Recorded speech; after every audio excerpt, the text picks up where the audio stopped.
कृष्ण कहाँ है? सब प्रतीक्षा कर रहे हैं। वो भीतर है, सज्ज हो रहा है। शीघ्र करो, सब उतावले हो रहे हैं। चलो चलो। हे महादेव, अब मैं क्या करूं? ऐसे ही छोटा सा नाटक किया था, अब इतने सारे लोग आए हैं, मैं क्या करूं? मैं ऐसा भी नहीं कह सकता कि अब ठीक हो गया हूँ, ज्ञात हो जाएगा नाटक कर रहा था। अब लगता है नाटक तो करना ही पड़ेगा और सभी लोगों के समक्ष नाटक करना पड़ेगा। कृष्ण सब प्रतीक्षा कर रहे हैं, अब चलो भी। सब ठीक है, मुझे थोड़ा भूख लगी है, मुझे भूख लगी है। हाँ, स्नान के पश्चात तो भूख लगती है, इसलिए हम तुम्हारे लिए फल लेकर आए हैं। लो, वैद्य ने कहा है कि फल खाओगे तो शीघ्र ही स्वस्थ हो जाओगे। मैं केवल फल खाऊंगा? रोगी को तो फल ही खाने चाहिए। अरे राधा, पर ये सब क्या है? मुझे तो माखन भाता है। माखन कहाँ है? मिलेगा, तुम्हें पता है यशोदा भैया ने तुम्हारे लिए बहुत कुछ बनाया है। अच्छा, पहले तुम फल खा लो, फिर मैं तुम्हें अपने हाथों से व्यंजन खिलाऊंगी। पहली बार मेरा ही नाटक मुझ पे ही भारी पड़ रहा है। क्या सोचने लगे? चलो एक एक करके लोगों से मिल लेना और फल भी खाते रहना। यहाँ शीघ्र ही सबसे मिल लो, फिर यमुना तट पे खिड़ा को चलेंगे। इतने लोगों से एक एक करके मिलूंगा तो रात्रि हो जाएगी। अब करूँ तो करूँ क्या? किसी प्रकार तो इस समस्या से निकलना ही होगा। तुम बताओ कृष्ण कहाँ है, अन्यथा आज प्राण गंवाओगे। मूर्ख, प्राणों की चिंता तो कायर करते हैं और हम यदुवंशी वीर हैं। यदि साहस है तो युद्ध करो। मैं बालकों से नहीं लड़ता, कृष्ण का पता दो। तो तुम ऐसे नहीं मानोगे। आक्रमण!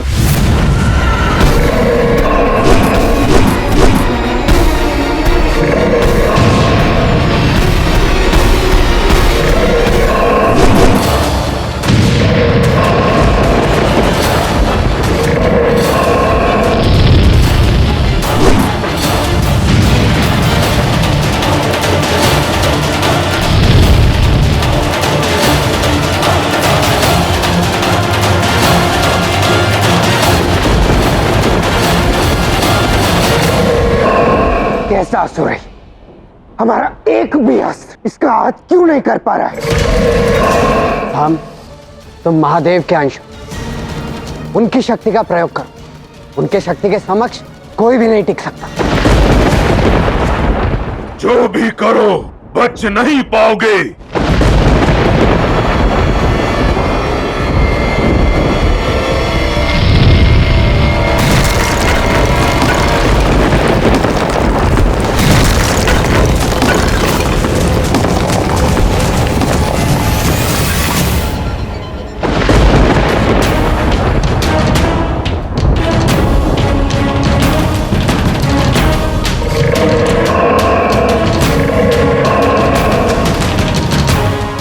मेरी शक्तिगत है, इससे बाहर कोई नहीं आ सकता।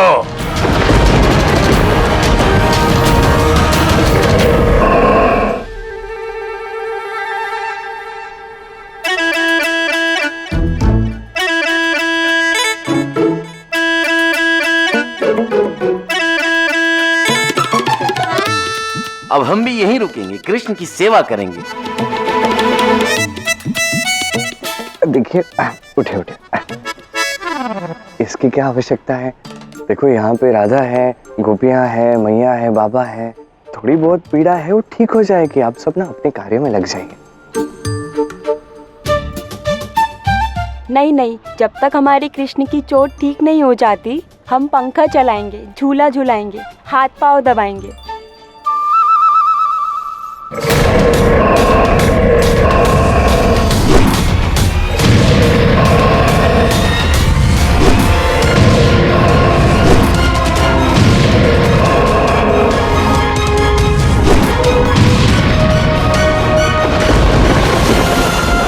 साम, ये सत्य कह रहा है। यहां से बाहर निकलना असंभव है।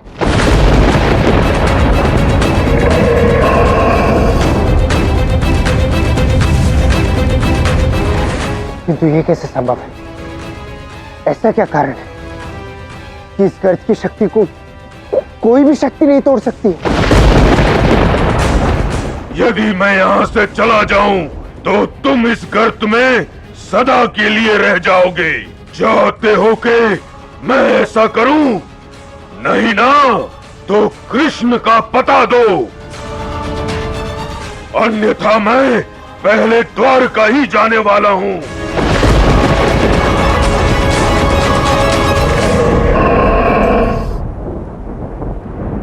नहीं नहीं नहीं, हम इसे किसी भी प्रकार से द्वारका नहीं जाने दे सकते। हाँ तो फिर हम क्या करें? हम इसे ये भी नहीं बता सकते कि काका ने वृंदावन में। कुछ भी करके हमें यहाँ से बाहर निकलना ही होगा। हाँ साहब, हमें इसे अपने मीठी बातों में फंसाना होगा ताकि ये हमें यहाँ से बाहर निकाल सके। असुर सुनो, यदि तुम जानना चाहते हो कि श्री कृष्ण कहाँ है तो सर्वप्रथम तुम्हें हमें यहाँ से बाहर निकालना होगा। हाँ अच्छा, ताकि तुम भाग जाओ। मूर्ख नहीं मैं। पहले कृष्ण का पता दो।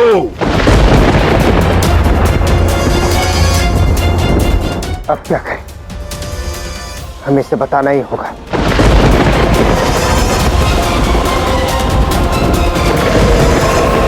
किंतु यदि एक क्षण के लिए हम इस असुर पर रहे तो इसके भीतर के छुपे एक आदर्शवादी राजा निर्क पर भरोसा करे तो कदाचित यह हमें बाहर निकलने दे सकता है। असुर सुनो, यदि तुम जानना चाहते हो कि श्री कृष्ण कहाँ है तो ध्यान से सुनो। वो इस समय वृंदावन में। अब मुझे उसे खोजने के लिए भटकना नहीं होगा।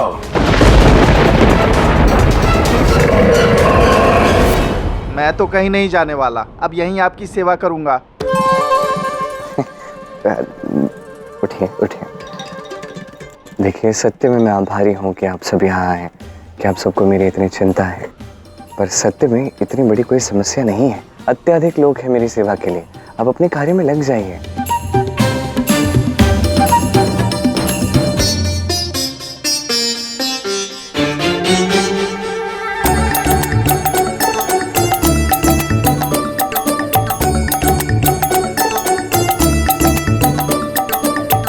वाह, मैया के हाथ का भोग, आनंद ही आ गया। देखो, जो जानकारी तुम जानना चाहते थे वो तुम्हें प्राप्त हो चुकी है, तो अब अपना वचन पूर्ण कर हमें मुक्त करो यहाँ से। नहीं, तुमने बहुत थकाया है मुझे, अब यहीं फंसे रहो।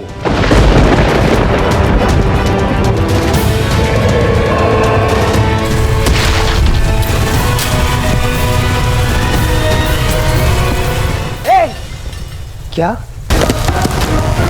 क्या? नहीं, सुनो।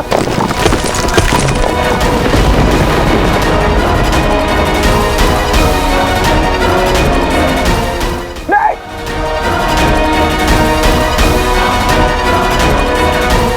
सुनो, मैंने अपना वचन पूर्ण किया है। सुनो।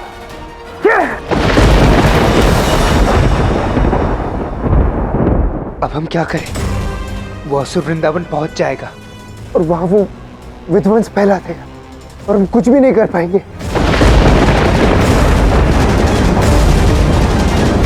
अंततः हम मिलने जा रहे हैं कृष्ण। राधा,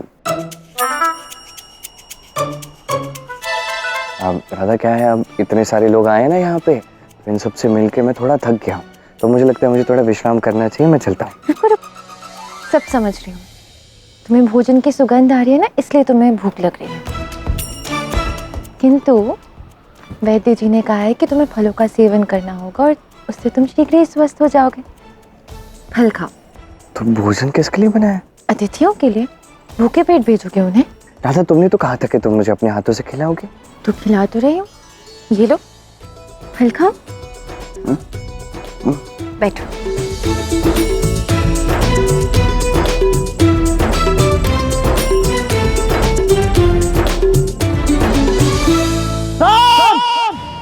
प्रद्युम्न!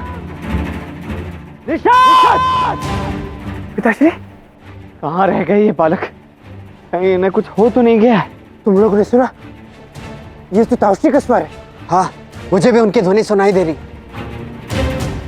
पिताश्री! पिताश्री, हम यहाँ हैं, पिताश्री! ताउश्री! काकाश्री, हम यहाँ हैं। ये तो बालकों का स्वर है। साहब! निषाद, प्रद्युम्न, कहाँ हो तुम? ताउश्री, हम ये चट्टानों के नीचे गर्त में। ताउश्री! गर्त में? किंतु तुम अवश्य ये उस असुर का किया है। तुम सबने बहुत बड़ी भूल कर दी है। एक क्षण रुको।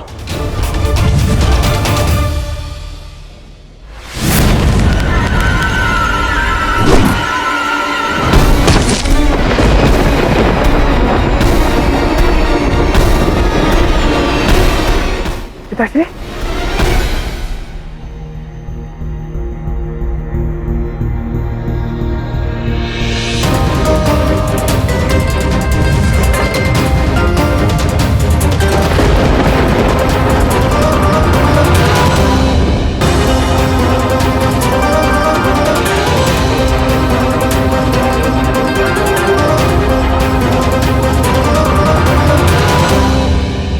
लो, इसे पकड़ लो तुम सब।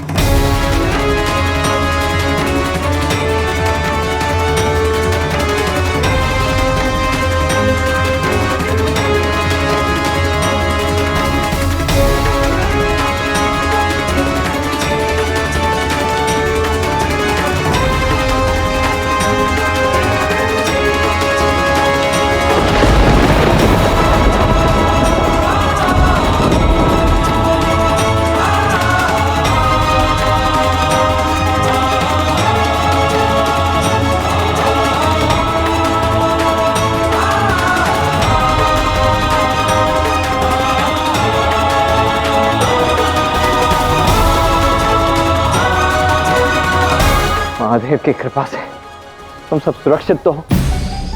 अरे समझो, ये उस असुर का भाग्य ही है कि जब तक उसका लक्ष्य पूर्ण नहीं हो जाता तब तक उसका कोई कुछ नहीं बिगाड़ पाएगा। हाँ ताउश्री, हमें ज्ञात है और हमने प्रयास भी किया, पर तुम प्रयास नहीं, मूर्खता की शाम। जब पिछली बार हम सब मिलकर भी उस असुर को अपने वश में नहीं कर पाए, जब वो हमारे ही जाल से, हमारे ही नेत्रों के समक्ष हमें चेतावनी देकर चला गया था, तो क्या सोचकर तुम तीनों ने अकेले उस पर प्रहार किया? यदि तुम में से किसी को कुछ हो जाता तो? हमें क्षमा कर दीजिए पिताश्री, हम केवल आपकी सहायता करना चाहते थे। सहायता अब कान्हा की लेनी होगी, क्योंकि एकमात्र वही है जो इस असुर को अपने वश में कर सकता है। वो ताउश्री, हमसे एक और भूल हुई है। कौन सी भूल? काकाश्री, वो असुर द्वारका जाने के लिए कह रहा था। तो क्या? हमने सोचा कि द्वारका में तो सुरक्षा के लिए कोई नहीं है, इसलिए हमने उसे बता दिया कि पिताश्री वृंदावन में। ये क्या अनर्थ कर दिया तुम सबने? अरे वो वृंदावन जाने के पश्चात कितना अपघात मचाएगा तुम्हें ज्ञात भी है? अरे हमें तो ये तक ज्ञात नहीं है कि वो कान्हा से मिलना क्यों चाह रहा है। यदि उसने कान्हा पर ही आघात कर दिया तो हम क्या करेंगे? ताउश्री, हमें क्षमा कर दीजिए, हमें बस एक और मौका देके देखिए, हम केवल आप ही की सुनेंगे। बस बताइए अब करना क्या है। इस समय तो वहां मैया, बाबा, राधा सभी असुरक्षित। उन सभी की रक्षा के लिए सर्वप्रथम हमें वहां वृंदावन पहुंचना होगा। और चलो।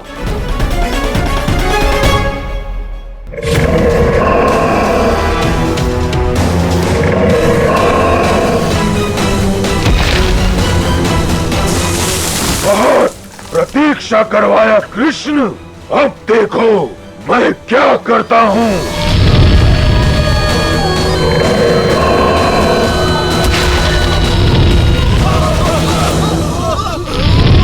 कृष्ण, हमें बचाओ, भागो।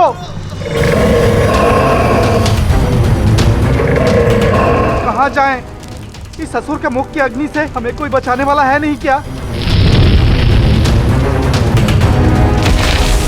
ये तो सब उजाड़ता हुआ जा रहा है। वृंदावन में कृष्ण आए हुए हैं, क्यों नहीं हम कृष्ण के पास जाएं, वही कुछ कर सकते हैं। तुरंत चलो। हाँ चलो चलो।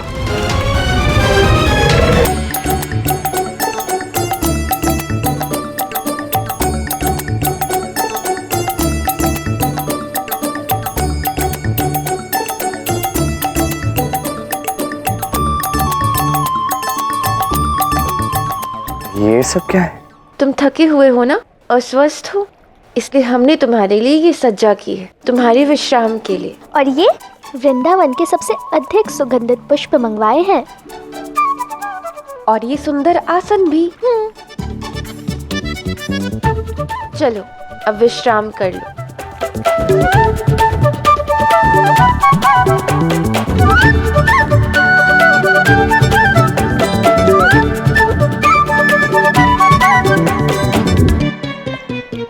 तुम जानते हो, मीरा और गोपियों का झगड़ा समाप्त हो गया। तुम यही चाहते थे ना? अब जाके विश्राम का अनुभव हुआ, अन्यथा कब से मैं दुखी था।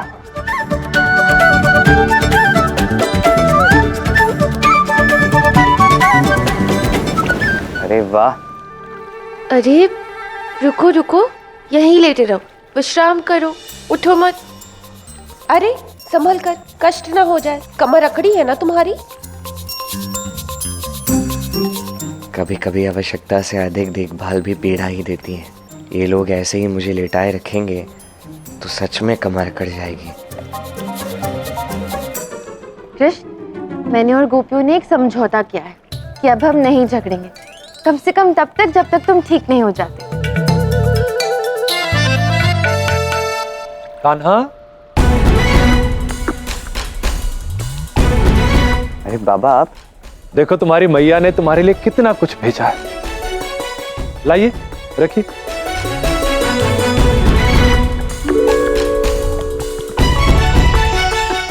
बस मैया ही मन की बात समझ सकती है। मेरे लिए स्वादिष्ट भोजन भेजा होगा।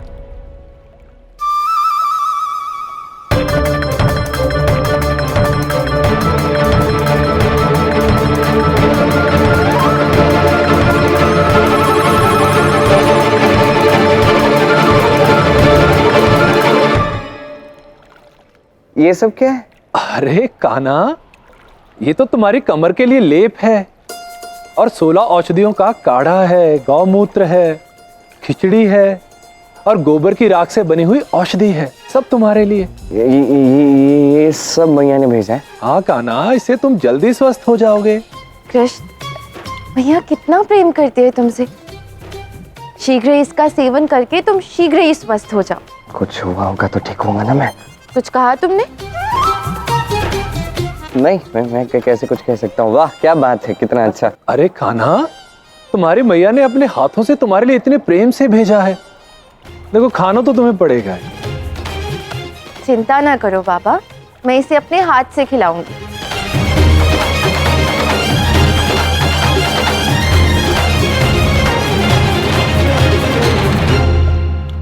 ये लो गौमूत्र।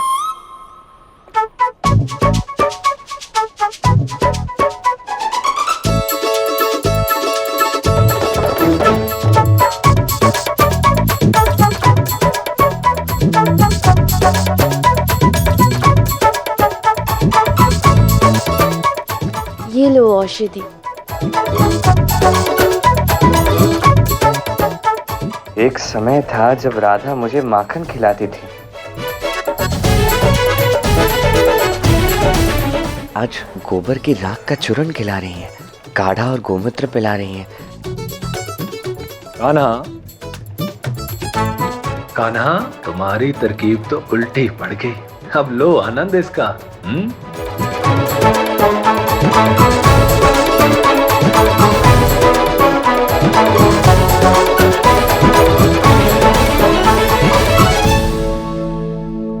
कृष्ण, वो देखो, वृंदावन से लोग आ रहे हैं तुमसे मिलने।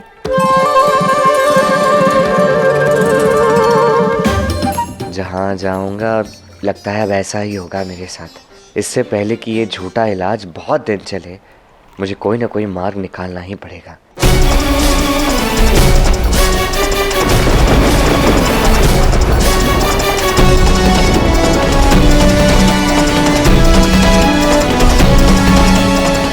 यह असुर अत्यंत ही क्रोध में किसी भी प्रकार से इसे वृंदावन पहुंचने से रोकना ही होगा।